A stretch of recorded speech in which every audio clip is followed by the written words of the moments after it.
mine, and I cannot wait to inspire you through some of the amazing things we will create and learn on our journeys to becoming interior designers. As with every lesson, we are going to look at some core lesson objectives for each lesson. And for today's lesson, our lesson objectives are to understand the meaning of interior design. What is interior design? We are then going to look at understanding the design personalities within the design industry. We're going to look at developing our knowledge on the history of design. We'll look at understanding how designers communicate. How do we communicate what our ideas are? We're going to look at developing our sketching ability. And this is a really exciting objective and one that I've kept for the last part of our lesson. So stay tuned. For today's lesson, you are going to need to get hold of the following. You'll need a sketchbook, some nice pens or pencils, some sort of crayons, and a large surface area where you can draw and feel creative within the space. Let's get straight into our lesson as we are going to start with a Did You Know? Did you know that you do not need to be a Da Vinci or a Michelangelo to be an interior designer? All interior designers are not from artistic backgrounds. I know, that's quite revolutionary, right? Shocking. I'm not even from an artistic background. You do not need to be an artist to be an interior designer. Being a creative and being an artist are two very different things. Stay tuned in our lesson as we will explore this theory in a little bit more detail. Interior design is such a beautiful industry to be a part of, but not everyone really understands what it is we do as interior designers. What do you think we do as an interior designer? I think it's so important to start here. Most people have an idea or part of an idea of what we do, but can anyone tell me? Have a look around you and see if you can use your current environment to explain what we do as interior designers. Have a little think and keep your answer as we progress through this lesson. An interior designer is someone who works with a client to create aesthetically pleasing and functional rooms and spaces. Your client and projects that you may find yourselves working on could range from small home environments, which we call domestic projects, right through to hotel lobbies in the hospitality design industry, to office spaces in your commercial design industry.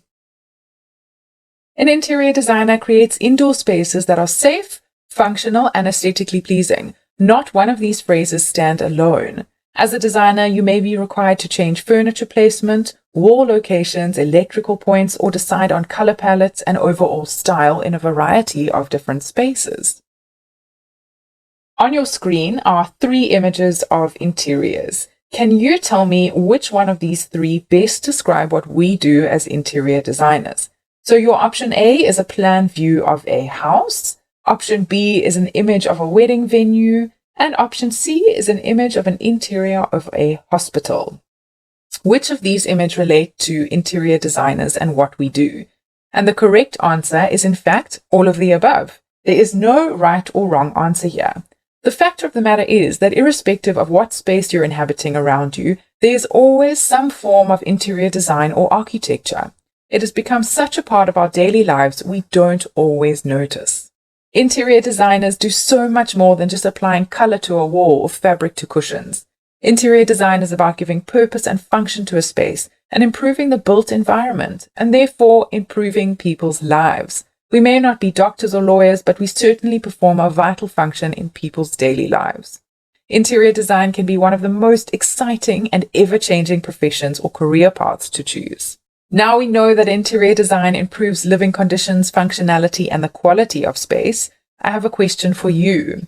Would you go to a movie that you didn't like?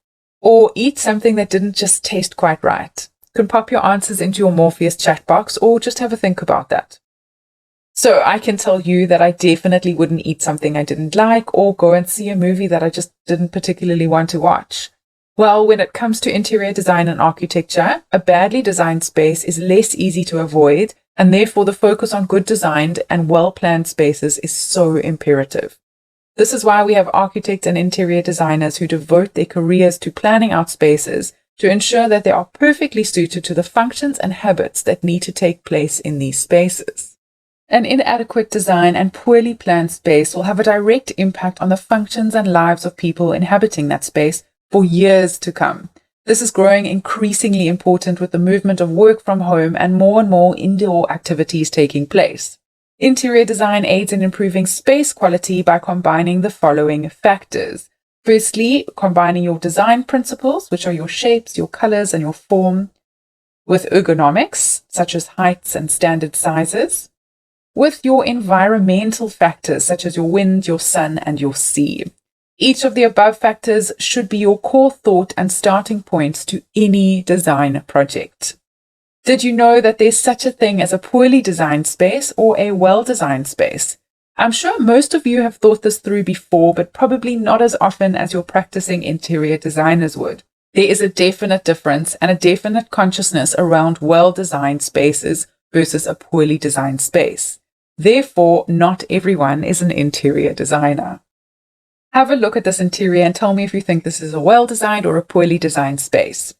The answer you're looking for is that it's a well-designed space for the simple fact that it was planned around a function. A well-designed space is not only aesthetic value, as mentioned above, but also has a lot to do with how the principles, elements, and functions have been planned out and thought through. We are surrounded by well-designed spaces in our everyday lives and we have become much less aware of the great design than of a poor designed space. This is because the need for a well-designed space and to be able to carry out normal functions in these spaces is much more imperative. Have a look at this image on your screen and tell me if you think it's a well-designed space or a poorly designed space. You can pop your answers into your Morpheus text box. I'm sure most of you have had the answer to this almost immediately. This is because, again, we are used to well-designed spaces. So a bad designed space or a poorly designed space sticks out like a sore thumb. Let's take a look at why we think this is a poorly designed space. Firstly, the proportion is totally incorrect. The size of the furniture item in relation to the space is just not right and obviously plays a role on the eye. Secondly, the layout does not allow the space to function optimally. So the desk is facing the wall, and this is really not the best position or layout for this desk. We as designers have a huge responsibility to ensure that we never leave the customer feeling uncomfortable in our designs. This is obviously something that we want to avoid at all costs, and therefore a well-designed space is imperative. Let's take another look at an example of a well-designed space. On your screen is an image of a hospital lobby. So we know that as an interior designer, our main function is to assist in improving the function of a space. In this image below, can you list the ways in which the designer has improved the functions within the space? How have they designed the space in order to uplift or improve and maintain function? What do you think they've thought about adding? How do you think they've planned the space? I can see at least 3 areas in which function has aided and been improved within the space. Can you see them? You can pop your answers into your Morpheus text box. In the meantime, let me list the reasons why I feel the space has been improved by the designer, and you can see if these answers correlate with yours. Firstly, we can see improvement in flow. There's a clear route of traffic flow and sufficient space to be performed in these spaces. There's an allocated space for each function to take place in its own location. So you look at, there's a seating area for guests to sit, there's a reception area for queries, and then there's traffic space for aisles. So patients or doctors can wheel in and out of the aisles without bumping other customers or clients. Then we see improvement in the mood. There's quite a calm mood in the space, which is quite typical for a hospital waiting room or lobby area. This has been created in the choice of color, fabrics, and textures that have been used within the space. You can see that this has been planned and thought out. Then we look at the comfort within the space. The space is clearly quite comfortable. This plays on the idea of scale and proportion. Are the items proportioned well in the space? Yes, they are. Are the furniture selections correct for the space in terms of the size? Yes. The space doesn't look too busy. It doesn't look too small. It's just right. Then we see space improvement in function. When designing a space, we need to consider the intention for that space or the function. Good design takes into consideration the function that needs to be performed in each space. Now it's your turn. Have a look in your own home or office today and see if you can list any of the areas or items that you feel have been well designed or poorly designed. Some of the elements that you could look at are the position of the house. Has the position been thought through? Is there lateral light being used? What color has been used in the space to aid the mood? The general layout of the space. Can you walk around freely and with ease? You can think about the lighting and how the lighting aids the function in that space. The levels of the countertop, are they set at perfect heights not to strain the body? And fabrics that have been used, do they change the sound within the space? All these elements have been thought through and added to the space to increase functionality and the experience that one has within these environments. This is in order to create a well-designed space. So as you can see, there's a lot of thought and time that needs to be spent planning these spaces so that we live happily and perform our functions with ease within our environments. These well-designed spaces are the masterpieces of great interior designers. Did you know that designers do not all have the same design personality? There are so many areas within the design industry that designers are able to choose which skill personalities in this industry appeal to us most. There is a big misconception about interior designers that they are all probably artists. For a designer, drawing is not as a creative process as it is for an artist. Drawing for an interior designer is a way of thinking and communicating. It's the way in which they develop and deconstruct concepts and ideas. Creativity comes in so many different forms within this industry. It's quite a nice way of looking at it with the design personalities which make up each interior designer. There are many aspects and career paths within the interior design field which make it such a fun and exciting environment to be a part of. Every day brings about a different design personality, which makes it an exciting and ever-changing industry. So then, let's look at some of the design personalities I'm referring to. Firstly, we have the creative, we have the planner, we have a technical buff, and the communicator. Let's look at them in a little bit more detail. The creative, enough said. This is the stuff of artists, mood boards, presentations, and developing concepts. This is the land of fantasy, color, and color coordination, as well as fabrics. With this personality, the sky's the limit. So generally, your creative really enjoys playing with mood boards, colors, and concepts, as opposed to the more technical side of design. A really nice characteristic to have, and a really nice passion to follow within this industry. We then have the planner, and definitely a personality that I tend to follow. Creativity in the puzzle planning and spaces to ensure optimum functionality. They love working with the client's requirements and the needs to create the best traffic flow and ensure that the space has been thought through to the T. The creativity here is found in the way you plan your space. So the planner essentially is like putting a puzzle together. This personality type loves fixing problems and finding the solution to the design. We then have the technical buff. Creativity here is in the detail. Drawing after drawing and sitting with technical drawings for hours, making sure that they have the technical detail as much as possible so that the contractors can accurately build the masterpiece that we're wanting to create. The thrill here is in the detail. The creativity is found in the way you detail up your drawings. So the technical buff generally would really enjoy technical drawings and technical details and figuring out how each item will fit together to finish off your perfect project. We then have the communicator. The creativity here is in the words. Coffee dates with clients, on-site meetings with contractors, and coordinating what each part of the project needs to happen when. Daily meetings with clients, presenting the project and helping them visualize the artwork that you have in mind. Creativity here is found in the way that they make the client feel or see the way your project needs to be completed. Creativity in the words. I've been lucky enough to experience a little bit of each characteristics in all of my projects and situations to date.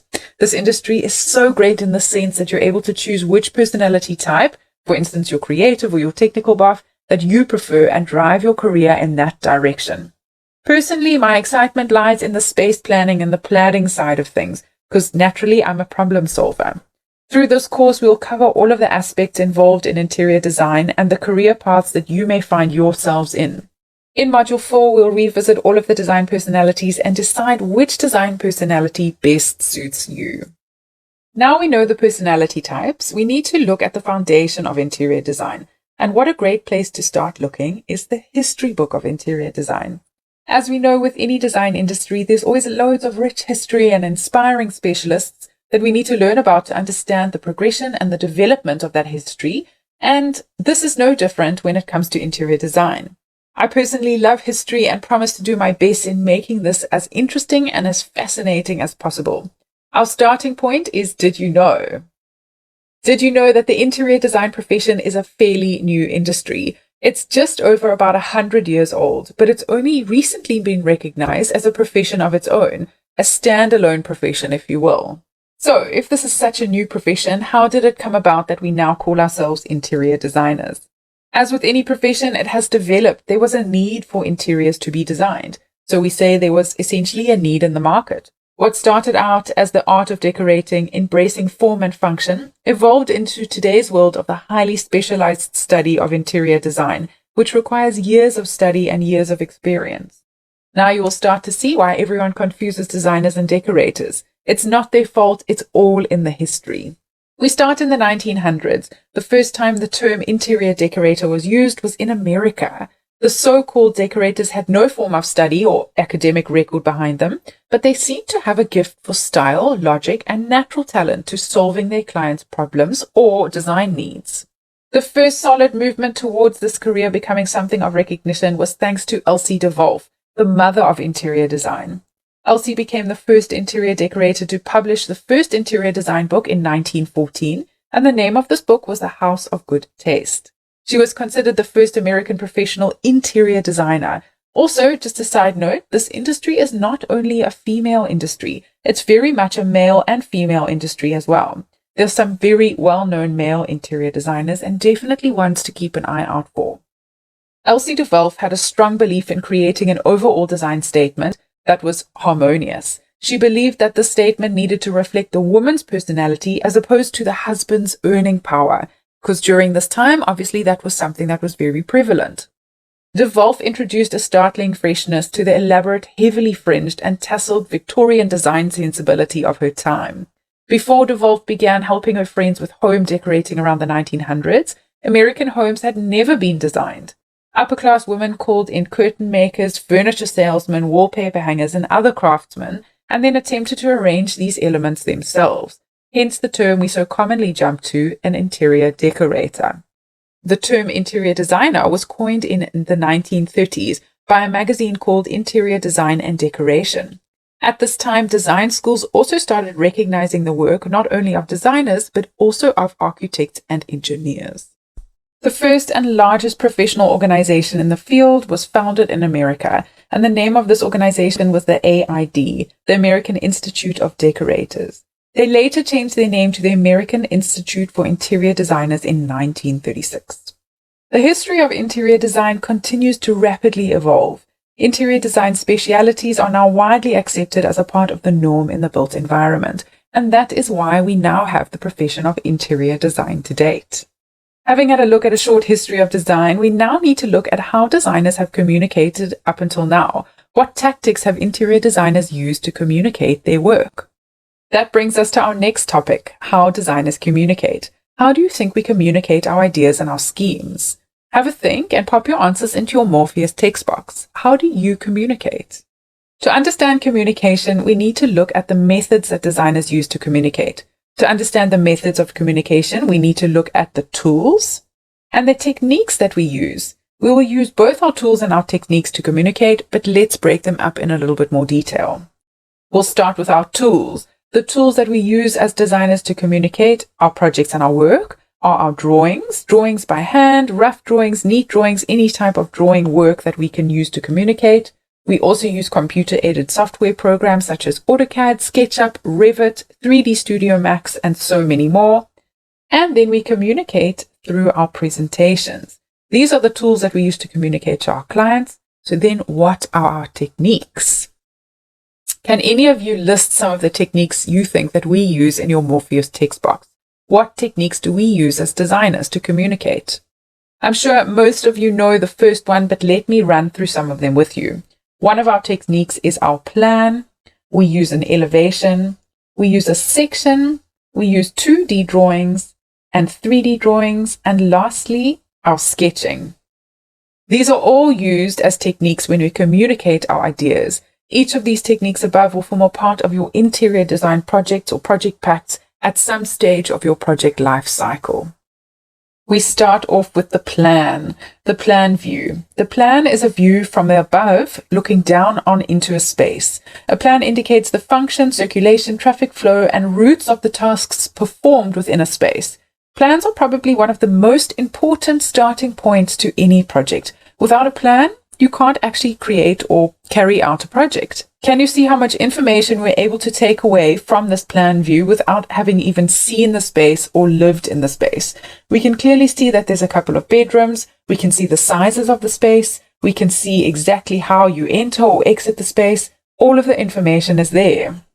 A plan is generally a 2D drawing looking down on into a space. It's a drawing that records from the point of view of someone looking from above. In these plan views, we're able to see where the walls are located, we're able to get a sense of how furniture is positioned and how a person can maneuver themselves within these spaces. It's very clear. Our next communication techniques are our elevations and our section drawings. An elevation and section are both drawings of the side view of an object. An elevation and section are both communicated in 2D drawing format, which communicates the 2D vertical aspects of a design. So vertical up and down, horizontal side to side. Here is an example of your elevation, which clearly shows the vertical aspects of this home. So we can see the windows and the doors, anything from the ground upwards. An elevation is a drawing that shows the sides of a building or an object. It gives us insight into the height of the object and the vertical elements that we're trying to portray. So in this case, the vertical elements would be your windows and your doors, the finishes of the house, anything from the ground upwards. So we also get a great idea of the roof and anything above the roof. Then we have an example of our section. A section shows us a very similar type of information to the elevation, but with one main difference. The section has been cut away or sliced in half along an imaginary plane. So your plan drawings are in fact also a type of section, but they cut through the building on a horizontal level. So they take the roof off as opposed to a vertical level like your section, in the sense that you'd be cutting the roof away to see inside the building. A section is a great tool as it shows us different internal levels through the space, whereas your elevation may only show you kind of external levels. Elevations and sections are covered a little bit in more detail over the next couple of weeks, as we'll be drawing up our very own elevations of our spaces and maybe even looking into how to draw up your sections. Last but not least, we are going to look at our 2D and 3D drawings. You have probably heard of these terms before, but if not, let's take a look at what they are. A 2D drawing is a two-dimensional drawing, a flat single-surfaced drawing or visual. It shows no depth, so you can't see the height of anything in a 2D drawing. Whereas your 3D drawing is all about depth. 3D drawings give us the best indication of what your client or audience can expect from a variety of different aspects, such as your depth, the movement, the space. It gives you a really great idea of how one can function within the space. So as you can see with the example on your screen, this is a 3D drawing, showing us a really nice indication of heights, width, depths. It gives us the best overall visual of the space, whereas your 2D drawing will give you a very flat visual and not any depth. These drawing types that we've just looked at are used to convey the project detail and the space requirements. They are created for the benefit of both the designer and the client. The client uses these drawings to understand the designer's intention, and the designer uses these drawings not only to communicate to the client, but the other teams or professionals that need to carry out the jobs on the project as well. Here's a quick sneak peek into your lesson 5, where we'll be looking at how to communicate with perspective and 3D views. We look at working through perspective drawings by hand, and then we show you what a perspective drawing with SketchUp can look like. SketchUp we tackle in Module 4 as we start learning how to tackle and sketch 3D models. But this is a model that I've created for a client recently, in 3D obviously, and this was a really nice way to show them what the final space was going to look like. We have successfully understood the methods of design, the plan, the section, and the elevation, as well as your 3D drawings. We now need to look at how. How do you propose we showcase and carry out these communication methods? We can either make use of computer-aided software like your SketchUp, your AutoCAD, your 3D Max, your Revit, etc., or we can sketch by hand. Yes, you heard me. I said sketch by hand. Don't be scared of this word. Sketching is here to become your new best friend. And again, you really don't need to be good at sketching. We've now learned that sketching will become the way we speak and communicate as designers, and therefore something that we need to get used to and start practicing. So take it in your stride. Start practicing sketching. Now we know that sketching is vital. Let's look at why and how sketching takes place. The process of sketching for a designer has two main functions. Firstly, to aid in the design process and communicate with an audience. Sketching allows the designer to understand the situation, which allows the designer to look at the space or project in a very different light or way. When we look at something that does not require too much attention, the brain is left to fill in the pieces and complete the images, which is not what we're trying to do. When sketching, we're trying to complete the picture and make sure that the brain doesn't have to do too much extra work. Let's take a look at a little example. Let's say we were going to sketch this coffee cup for a client. Let's look at some of the considerations we need to look at when sketching this cup. Firstly, you need to look at the light. Where does the light sit? Then we'd look at the shadow. How is the shadow thrown? Then we'd look at the shape. What is the shape of the cup? Is it round? Is it oval? Is it rectangular? What is the texture of the cup? So in this case, it would be smooth and shiny. What is the position of the cup? So where does it sit? At the moment, this coffee cup is sitting central to the plate. And then we'd look at the proportion of the cup. What is the proportion of the cup in relation to the saucer? Is it big? Is it small? What is the proportion of the cup in relation to its surroundings? These you would apply to any element that you were drawing. When we're sketching, we're forced to dissect the object or the space, which allows us to understand the detail and the 3D quality of the image. We start to develop a trained eye and develop a critical mind, which is something that is really important to design. We want to really start training how we critically think about items and objects and interiors, etc. And this is what's going to develop that. Sketching is a tool used to extract numerous ideas out as quickly and as rapidly as possible. Sketching can be used as a tool as rough communication at any stage of the project. So let's say you are on site with a project team and you've done all of your technical drawings and emailed that to the team, but there was a small detail that needed to be discussed on site. The client wants to know where the new table in the boardroom is going to sit. You can take your sketch pad and a pencil and draw a diagram of where that is going to be located, which is the easiest and quickest method possible at the time. Taking your clients on the design journey with you is a success and the first battle completed. Sketching ideas are the first steps in any design process and something every designer really needs to start learning. Sketching is not just limited to designers, it occurs in many careers that require something that needs to be built. The beauty of sketching is that you are not required to be an artist to produce these items. Sketching is not only to help you explore and explain, but something that helps us develop design concept. The idea is to keep your sketches fast, rough, and quick. This helps us to worry less about the design aesthetic and focus more on the rapid formulation of ideas.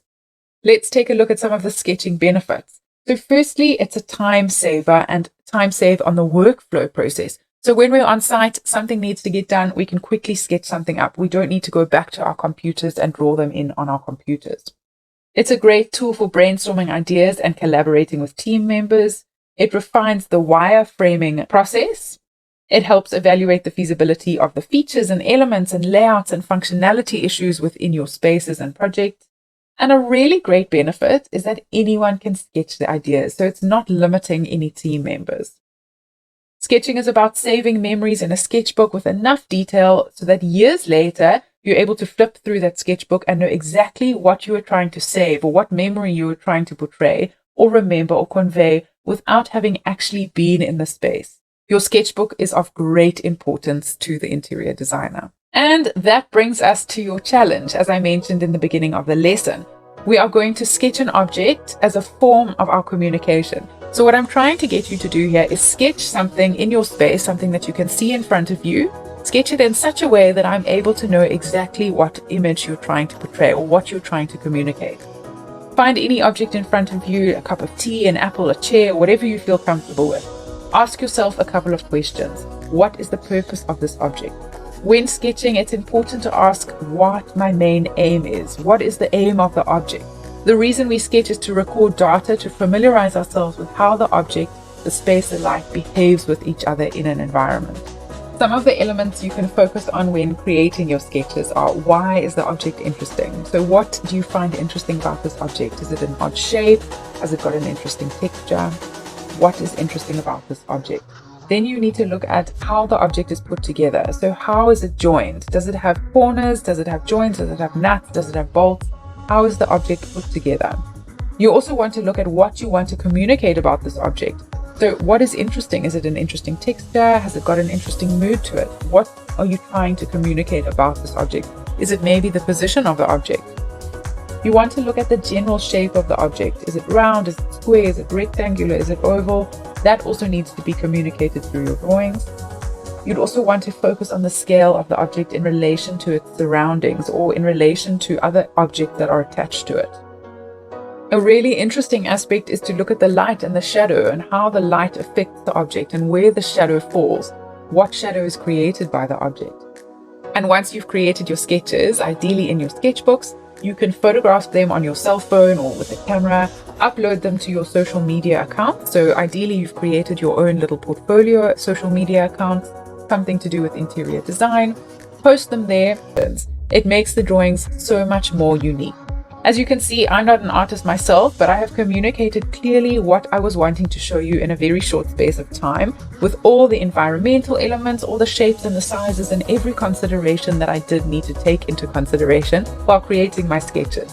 I've mastered the first step of my project. Now it's your turn to give it a go.